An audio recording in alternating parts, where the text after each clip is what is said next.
Hello and welcome. Today I'll show you how to set up the Verizon Wi-Fi extender CE1000A quickly and properly. First, plug the extender into a wall outlet near your Verizon router or gateway. Wait for the LED light to be solid yellow. That means it has power and is ready to pair.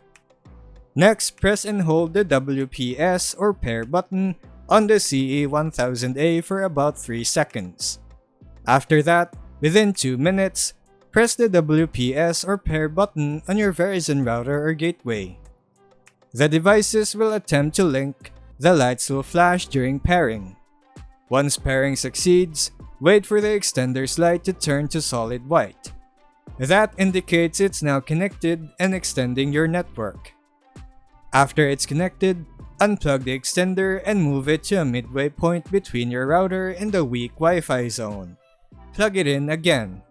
If the LED becomes fast blinking yellow, it's too close to the router.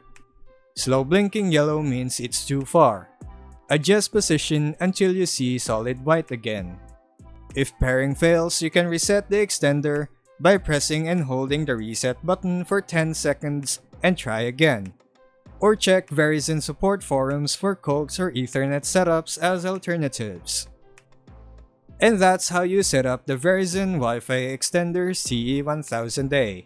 Thanks for watching and I'll see you in the next video.